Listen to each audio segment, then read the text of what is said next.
Il ghiacciaio è veramente in una situazione drammatica.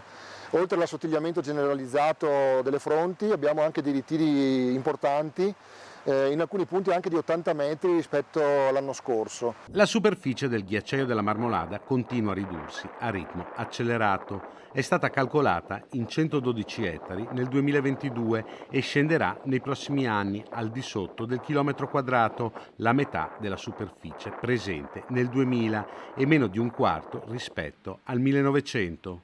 Il dato emerge dalle misurazioni annuali condotte da geografi e glaciologi dell'Università di Padova in collaborazione con il Comitato Glaciologico Italiano e ARPAV. Da quest'anno e forse del prossimo avrà una superficie inferiore al chilometro quadrato, quindi 100 ettari, e quindi con una ritirata media negli ultimi anni di oltre 5 ettari l'anno, quindi un ghiacciaio che è destinato evidentemente a scomparire veramente nell'arco di pochissimi anni. Il gruppo di studio ha spiegato come la condizione dei ghiacciai nell'arco alpino sia in forte fusione. Dopo le deboli nevicate della stagione invernale, per cui poca neve che hanno ricoperto gli apparati glaciali, abbiamo ancora delle elevate temperature estive e in questo agosto, oltre che uno zero termico molto elevato, ci troviamo di fronte a una serie di giornate, 10-12 giornate con temperature molto calde, diciamo dal punto di vista scientifico oltre il 90° percentile.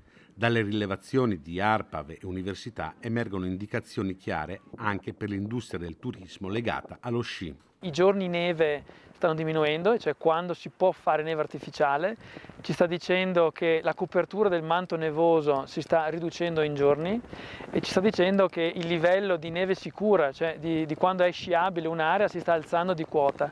Queste tre informazioni da un punto di vista aziendale dell'industria dello sci chiamano una decisione da prendere.